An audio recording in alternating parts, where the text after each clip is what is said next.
तहसील कार्यालयावर शेतकरी मित्र परिवारातर्फे निषेध मोर्चा। हाताला काडीपट्टी बांधून महाराष्ट्र सरकारचा केला निषेध।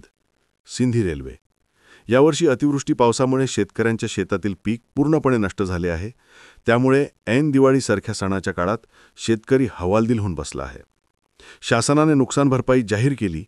शेतकऱ्यांच्या खात्यात दिवाळी अगोदर रक्कम जमा होईल असे सांगितले, परंतु दिवाळी आली तरी अजूनपर्यंत दिलेल्या आश्वासनानुसार शेतकऱ्यांना नुकसान भरपाई व मदत मिळाली नाही। शेतकरी बँकेत जाऊन खात्यात पैसे आले का पाहण्याकरता चक्रा मारत आहे। दिलेल्या आश्वासनाची अजूनपर्यंत पूर्तता न केल्यामुळे शेतकऱ्यांना दिवाळी अंधारात साजरी करावी लागत असल्यामुळे शासनाचा जाहीर निषेध करण्याकरिता दिनांक 20 सोमवारला शेतकरी मित्र परिवारातर्फे तसेच गावातील शेतकरी बांधव 12 वाजता तहसील कार्यालय सिंधी येथे शासनाच्या विरोधात हाताला काडीपट्टी बांधून तहसील कार्यालयात दाखल झाले। नायब तहसीलदार मंथनवार यांच्यासोबत शेतकऱ्यांच्या समस्याविषयी चर्चा केली व त्यांना निवेदन दिले। तहसीलदार साहेबांनी सांगितले की आम्ही लवकरात लवकर शेतकऱ्यांच्या खात्यात पैसे जमा करण्याचे प्रयत्न करीत आहोत असे आश्वासन दिले। मोर्चाचे आयोजन शेतकरी मित्र परिवारातर्फे करण्यात आले।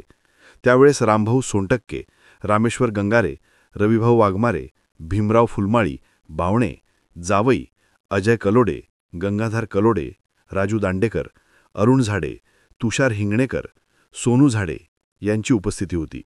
सूर्या मराठी न्यूजसाठी गुड्ड कुरेशी, सिंधी रेल्वे, हिंगणघाट। सरकारला एक आग्रहाची विनंती आहे, हात जोडून विनंती आहे, आमची दिवाळी लवकरात लवकर साजरी करण्याची कृपा करा। नाहीतर शेतकरी एवढ्या संकटात आला आहे की तो आंदोलन केल्याशिवाय राहणार नाही आणि मग आंदोलन केल्यावर मग जे काही घडत ते सरकारवर पूर्ण निदर्शनात येईल सरकारच्या। म्हणून लवकरात लवकर शेतकऱ्याची निधी हे त्यांच्या खात्यामध्ये 1-2 दिवसात पोचलीच पाहिजे। जर नाही पोचली तर आम्ही उग्र आंदोलन करू शेतकरी आणि चक्का जाम आंदोलन करण्याची आम्ही मग आमच्यावर काही वेळ येऊ देऊ नका तुम्ही। बस एवढी आमची आग्रहाची विनंती आहे सरकारला। धन्यवाद। परिवारातर्फे मी रामेश्वर गंगारे सचिव बोलतो की महाराष्ट्र गव्हर्नमेंटने पूर पिढीसाठी जी निधी उपलब्ध करून दिली ते अजूनपर्यंत शेतकऱ्याच्या खात्यामध्ये आलेले नाही आहे। दिवाळी आज आहे, शेतकरी हाईल झालेला आहे, शेतकऱ्याच्या खात्यामध्ये अजून पैसे आलेले नाही आहे। शासन दरबारी म्हणते की दिवाळीच्या आधी मी शेतकऱ्याच्या खात्यामध्ये पैसे टाकतो, पण शेतकऱ्याची दिवाळी हे अंधारामध्ये होत आहे। तरी शासनाने यांची दखल घेऊन शेतकऱ्याच्या खात्यामध्ये लवकरात लवकर पैसे टाकावे, नाही तर आम्ही रस्त्यावर उतरून तहसील ऑफिसवर भव्य मोर्चा आणल्याशिवाय राहिला नाही।